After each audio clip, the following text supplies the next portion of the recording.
उठो मेरे दुनिया के गरीबों को जगा दो, काफिर उमरा के दरो दीवार हिला दो, जिसके से दहका को मुयसर न हो रोजी, उसके के हर होश है कंदम को चला दो।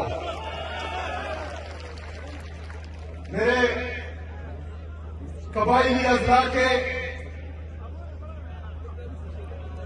नॉर्थ वजीरिस्तान, साउथ वजीरिस्तान, कुरम, औरकजई, बाजावाड़, मुमान और जितने भी एफआर्स हैं और खैबर के जितने भी मशरान आए हैं, सबको मैं दिल की गहराइयों से खुशामदीद भी कहता हूं, उनका शुक्रिया अदा करता हूं। मैं खैबर के हमारे जितने भी सियासी इत्तेहाद के दोस्त हैं, जितने भी हमारे मशरान कशरान जवान यहां आए हैं और इस अमन जलसे को 4 साल लगाए हैं, मैं आपका भी शुक्रिया अदा करता हूं। मैं अपने लीडर अपने कायद जनाब इमरान खान साहब का भी शुक्रिया अदा करता हूं कि उन्होंने आज कबायली अज़ला में से एक नौजवान को सुबह खैबर पख्तूनख्वा का पहले वज़ीर-ए-आला नामजद किया और फिर उसके काफिले के दोस्तों ने मुझे वज़ीर-ए-आला मुंतखब किया। तो इस शनाख्त पर मैं अपने लीडर अपने कायद जनाब इमरान खान साहब का भी शुक्रिया अदा करता हूं। ये उन लोगों के लिए पैगाम है कबायली अवाम की तरफ से कि जिन कबायली नौजवानों का, जिन कबायली मशरान का, पूरे कबायलों का आप वजूद तस्लीम नहीं कर रहे थे, अल्हम्दुलिल्लाह आज हमने शनाख्त मिल गई है। अल्हम्दुलिल्लाह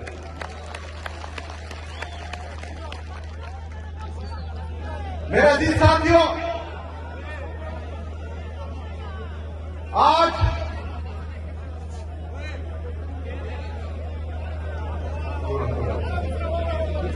मेरे अजीज साथियों, कबायलियों की तारीख पड़ी है। इन कबायली अज़ला में फिरंगी आए, फिरंगियों की कौमें यहां इस सरजमीन पर पड़ी है, लेकिन हम पर हुकूमत नहीं कर पाए। इस सरजमीन पर मुगल आए लेकिन नाकाम हुए, उनको वापस भेजा।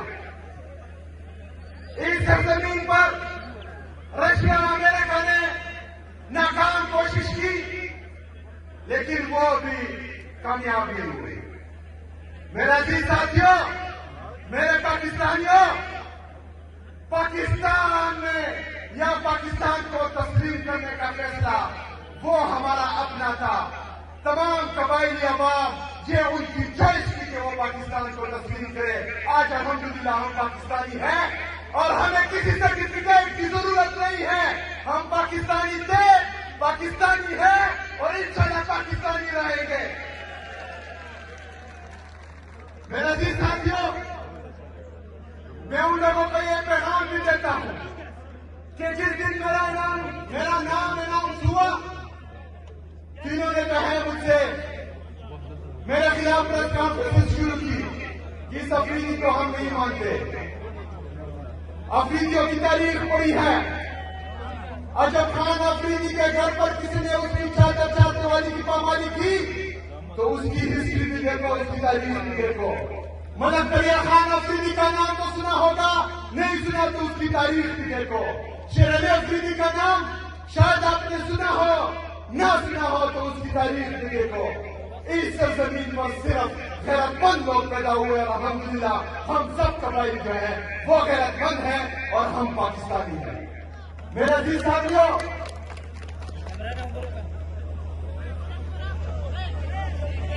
1947 से लेकर 9/11 तक पाकिस्तान की जितनी सरहदात हैं जो कबायली अज़ला से टच होती हैं, उन सरहदात की हिफाजत हम कबायलों ने बगैर तनख्वाही की है।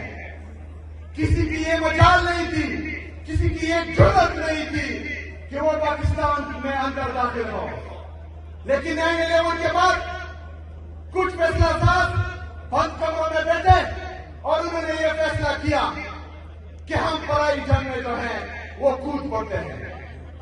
उस पराई जंग में कूदने का फैसला हमारी इजाजत के बगैर हुआ था, हमसे पूछे बगैर हुआ था, लेकिन कहा गया कि पाकिस्तान के लिए कुर्बानी की जरूरत है, पाकिस्तान के लिए कुर्बानी की जरूरत है। कुर्बानी का बकरा हम जवाइयों को बनाया गया और पाकिस्तान पर जो है बड़ी जमीन सलत की गई।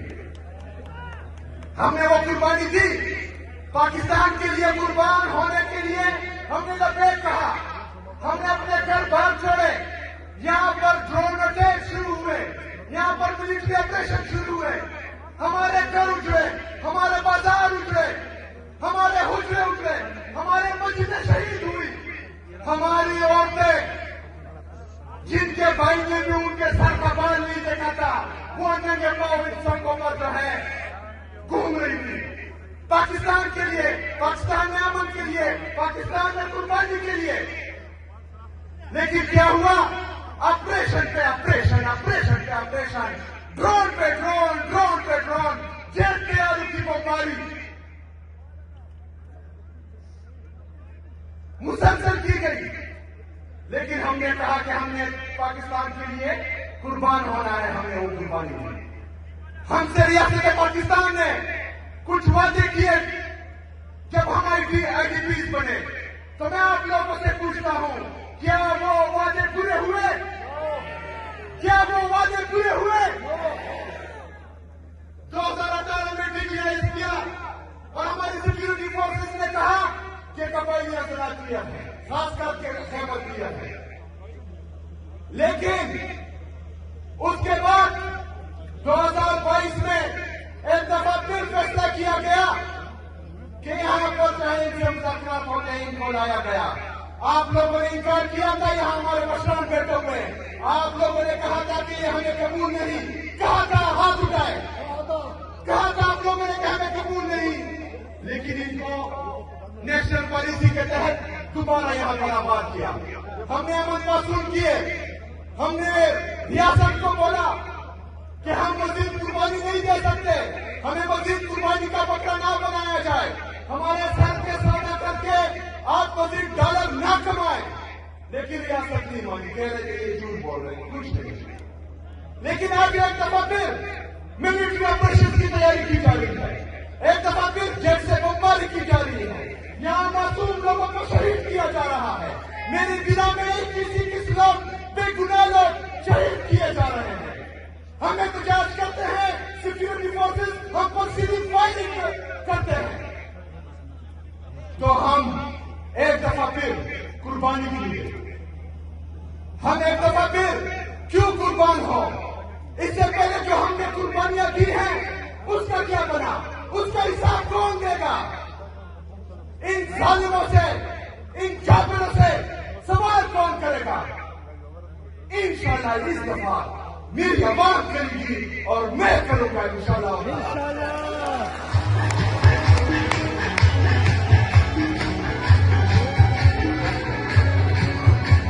साथियों, ये जगह कुछ मुतालबात के लिए बुलाया गया है। एक मुतालबात में आपने मेरा साथ देना है, क्योंकि हम पर ऑपरेशन हुए, हमने पाकिस्तान के लिए कुर्बानी दी, हमने 80,000 शोधा पेश किए, हमारी पुलिस ने कुर्बानियां दी, हमारी सिक्योरिटी ने कुर्बानियां दी, हमारी लेडीज फोर्सों ने कुर्बानियां दी। उसके बाद यहां पर अमन कायम हुआ था। लेकिन एक दफा फिर जो मिलिट्री ऑपरेशन की तैयारी की जा रही है, तो हम ये मुतालबा करते हैं कि हम यहां पर कोई मिलिट्री ऑपरेशन नहीं मानते। जो जो इस मुतालबे के साथ मुतफिक है हाथ उठाए।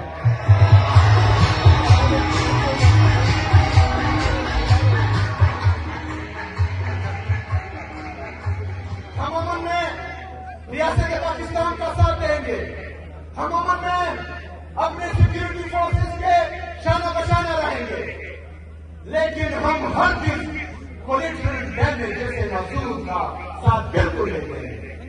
मेरे किसी मासूम शहरी की इस दफा जान नहीं जाएगी। अगर जाएगी तो इंशाअल्लाह ताला उसका हिसाब किताब भी होगा और जिंदगी चोट भी होगा इंशाअल्लाह।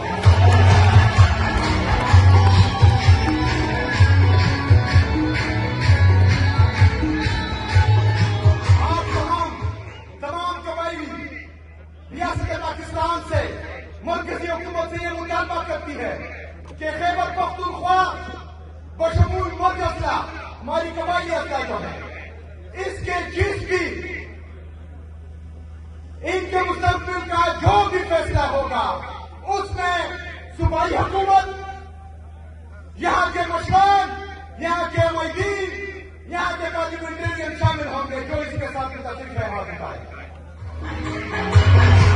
हमें मंजूर के फैसले नामंजूर है, हाथ उठाए नामंजूर है।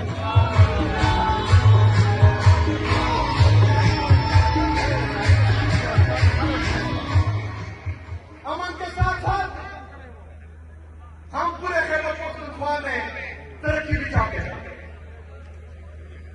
लेकिन मर्द होते वक्त हमारे कबायली इस्लाम के साथ कुछ वादे किए थे।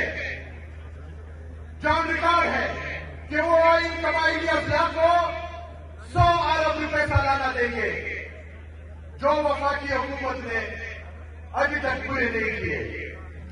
हमारा ये मुतालबा है कि जो 550 अरब रुपए अभी तक मर्द अफसर का बकाया है वो हमें फिल फोर जो है दिया जाए, जो मुतल्लिक है इसके साथ बात बताए। हमारे कबायली मशरान, हमारे कबायली नौजवान, पख्तूनख्वा की अवाम ये मुतालबा करती है कि जो एनएससी की मीटिंग नहीं हो रही और एनएससी फाइनल नहीं हो रहा, जिसमें हमारा 14.6% से खैबर पख्तूनख्वा का हिस्सा 9.4% से ज्यादा होगा, उसकी मीटिंग जल्दी बुलाई जाए और हमें हमारा हिस्सा दिया जाए जो 350 अरब से ज्यादा है। जो इस मुतालबे के साथ मुतफिक है वो हाथ उठाए।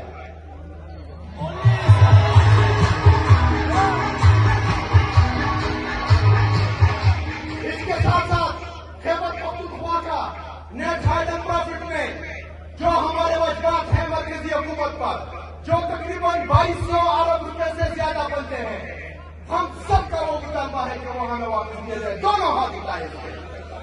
हमारा मुतालबा है कि हमारे हकूक हमें दिए जाए। हमें सेकेंड हैंड गाड़ियां नहीं चाहिए, अगर नहीं चाहिए, हमें हमारा हक चाहिए, हमें हमारा हक चाहिए, हमें देख नहीं चाहिए, हमें हमारा हक चाहिए।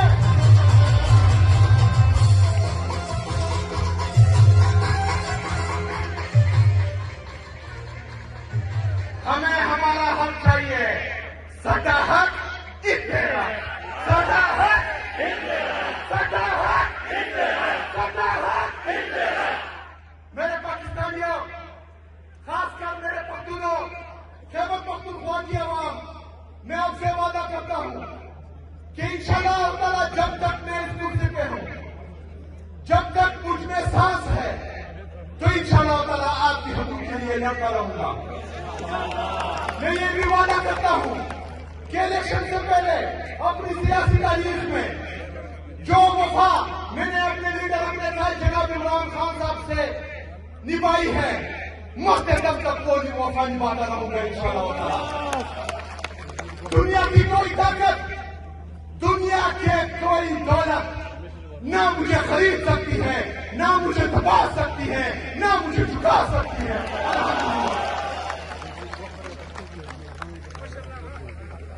Hemos caballo, hemos tamargir ये की खबर है पख्तून क्यों कम इंशाअल्लाह ताला निजामाबाद देखे पर नवाज